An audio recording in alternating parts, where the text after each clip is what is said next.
ओम नमः भगवते वासुदेवाय नमः। आज हम कार्तिक महात्म्यों का 26वां एंड 27वां अध्याय पढ़ेंगे। तो चलिए स्टार्ट करते हैं। 26वां अध्याय।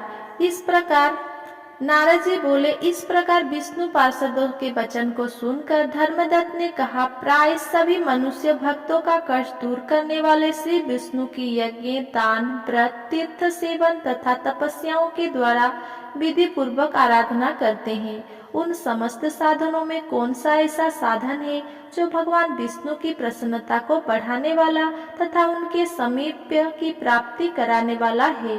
दोनों पार्षद अपने पूर्व जन्म की कथा कहने लगे। हे द्विजश्रेष्ठ, आपका प्रश्न बड़ा श्रेष्ठ है। आज हम आपको भगवान विष्णु को शीघ्र प्रसन्न करने का उपाय बताते हैं। हम इतिहास सहित प्राचीन वृत्तांत सुनाते हैं, सावधानी पूर्वक सुने। ब्रह्मांड पहले कांचीपुरी में चोल नामक एक चक्रवर्ती राजा हो गए हैं। उन्हीं के नाम पर उनके अधीन रहने वाले सभी देश चोल नाम से विख्यात हुए। राजा चोल जब इस भूमंडल का शासन करते थे, उस समय उनके राज्य में कोई भी मनुष्य दरिद्र, दुखी, पाप में मन लगाने वाला अथवा रोगी नहीं था। एक समय की बात है, राजा चोल अनंत शयन नामक तीर्थ में गए, जहाँ जगदीश्वर भगवान विष्णु के योग निद्रा का आश्रय लेकर शयन किया था। वहाँ भगवान विष्णु के दिव्य विग्रह की राजा ने विधि पूर्वक पूजा की। दिव्य मणि, मुक्ता फल तथा सुवर्ण के बने हुए सुंदर पुष्प से पूजन करके साष्टांग प्रणाम किया। प्रणाम करके जो ही बैठे उसी समय उनकी दृष्टि भगवान के पास आते हुए एक ब्राह्मण पर पड़ी, जो उन्हीं की कांची नगरी की निवासी थे। उनका नाम विष्णुदास था। उन्होंने भगवान की पूजा के लिए अपने हाथ में तुलसी दल और जल ले रखा था। निकट आने पर उन ब्राह्मणों ने विष्णु सूक्त का पाठ करते हुए देवादिदेव भगवान को स्नान कराया और तुलसी की मंजरी तथा पत्ते से उनकी विधिवत पूजा की। राजा चोल ने जो अपने पहले रत्नों से भगवान की पूजा की थी, वो सब तुलसी पूजा से ढक गई। यह देखकर राजा कुपित होकर बोले, विष्णुदास, मैंने मणियों तथा सुवर्ण से भगवान की जो पूजा की थी, वो कितनी शोभा पा रही थी। तुमने तुलसी दल चढ़ाकर उसे ढक दिया। बताओ ऐसा क्यों किया? मुझे तो ऐसा जान पड़ता है कि तुम दरिद्र और गवार हो, भगवान विष्णु की भक्ति को बिल्कुल नहीं जानते। राजा को यह बात सुनकर द्विजश्रेष्ठ विष्णुदास ने कहा, राजन, आपको भक्ति का कुछ भी पता नहीं है। केवल राजलक्ष्मी के कारण आप घमंड कर रहे हो। बतलाइए तो, आज से पहले आपने कितने वैष्णव व्रतों का पालन किया है? तब नृपश्रेष्ठ चोल ने हंसते हुए कहा, तुम तो दरिद्र और निर्धन हो, तुम्हारी भगवान विष्णु में भक्ति ही कितनी है। तुमने भगवान विष्णु को संतुष्ट करने वाला कोई भी यज्ञ और दान आदि नहीं किया और न पहले कभी कोई देवा मंदिर ही बनवाया है। इतने पर भी तुम्हें अपनी भक्ति का इतना गर्व है। अच्छा, तो ये सभी ब्राह्मण मेरी बात सुन ले। भगवान विष्णु के दर्शन पहले मैं करता हूँ, यह ब्राह्मण। इस बात को आप सब लोग देखें, फिर हम दोनों में से किसकी भक्ति कैसी है, ये सब लोग स्वतः ही जान लेंगे। ऐसा कहकर राजा अपने राजभवन को चले गए।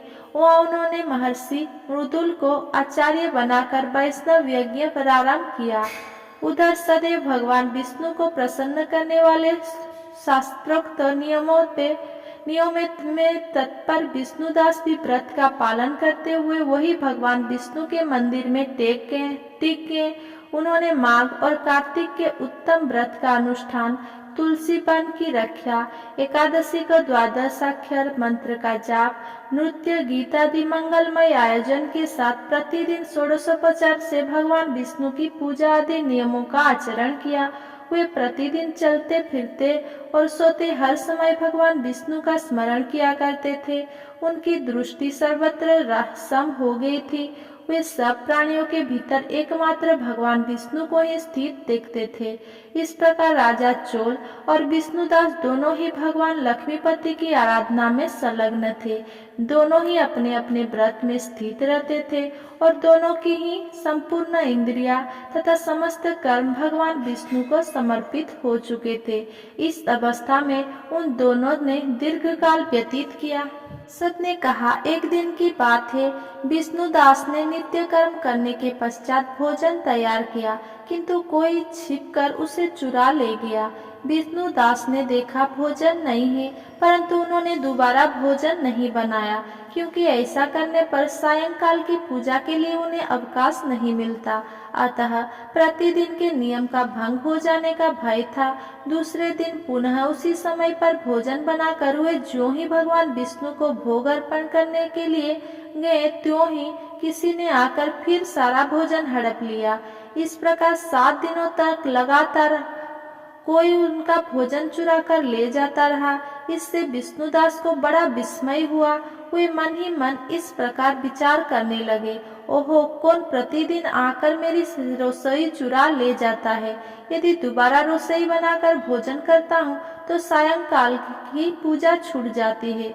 यदि रसोई बनाकर तुरंत ही भोजन कर लेना उचित हो तो मुझसे यह ना होगा, क्योंकि भगवान विष्णु को सब कुछ अर्पण किए बिना कोई भी वैष्णव भोजन नहीं करता। आज उपवास करते मुझे 7 दिन हो गए। इस प्रकार मैं व्रत में कब तक स्थिर रह सकता हूँ। अच्छा, आज मैं रसोई की भली भांति रक्षा करूंगी। ऐसा निश्चय करके भोजन बनाने के पश्चात वे वहीं कहीं छिप कर खड़े हो गए। इतने में ही उन्हें एक चांडाल दिखाई दिया, जो रसोई का अन्न हर कर जाने के लिए तैयार खड़ा था। भूख के मारे उसका सारा शरीर दुर्बल हो गया था। मुख पर दीनता छा रही थी। शरीर में हाड़ और चाम के सिवा कुछ शेष नहीं बचा था। उसे देखकर श्रेष्ठ ब्राह्मण विष्णुदास का हृदय करुणा से भर आया। उन्होंने भोजन चुराने वाले चंडाल की ओर देखकर कहा, भैया जरा ठहरो ठहरो, क्यों रूखा सूखा खाते हो, ये घी तो ले लो। इस प्रकार कहते हुए विप्रवर विष्णुदास को आते देख वो चांडाल भय के मारे बड़े वेग से भागा और कुछ ही दूर पर मूर्छित होकर गिर पड़ा। चांडाल को भयभीत और मूर्छित देखकर द्विश्रेष्ठ विष्णुदास बड़े वेग से उसके समीप आए और दयावश अपने वस्त्रों के छोर से उसका हवा करने लगे। तदनंतर जब वह उठकर खड़ा हुआ तब विष्णुदास ने देखा वहाँ चांडाल नहीं है, बल्कि साक्षात नारायण ही शंख चक्र और गदा धारण किए सामने उपस्थित थे। अपने प्रभु को प्रत्यक्ष देखकर विष्णुदास सात्विक भाव से के वशीभूत हो गए। वे स्तुति और नमस्कार करने में भी समर्थ ना हो सके। तब भगवान ने सात्विक व्रत का पालन करने वाले अपने भक्त विष्णुदास को छाती से लगा लिया और उन्हें अपने जैसा रूप देकर वैकुंठ धाम को ले चले। उस समय यज्ञ में दीक्षित हुए राजा चोल ने देखा विष्णुदास एक श्रेष्ठ विमान पर बैठकर भगवान विष्णु के समीप जा रहे हैं। विष्णुदास को वैकुंठ धाम में जाते देख राजा ने शीघ्र ही अपने गुरु महर्षि मृदुल को बुलाया और इस प्रकार कहना आरंभ किया, जिसके साथ स्पर्धा करके मैंने इस यज्ञ दान आदि कर्म का अनुष्ठान किया है, वो ब्राह्मण आज भगवान विष्णु का रूप धारण करके मुझसे पहले ही वैकुंठ धाम को जा रहा है। मैंने इस वैष्णव धाम में भली भांति दीक्षित होकर अग्नि में हवन किया और दान आदि के द्वारा ब्राह्मणों का मनोरथ पूर्ण किया।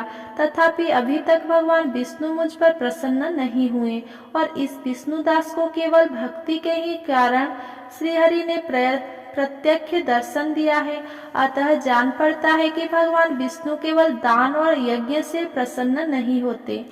प्रभु का दर्शन कराने में भक्ति प्रधान कारण है। दोनों पार्षद ने कहा। इस प्रकार कहकर राजा ने अपने भांजे को राज सिंहासन पर अभिषिक्त कर दिया। वे बचपन से ही यज्ञ की दीक्षा लेकर उसी में संलग्न रहते थे, इसीलिए उन्हें कोई पुत्र नहीं हुआ था। यही कारण है कि उस देश में अब तक भांजे ही राज्य के उत्तराधिकारी होते हैं।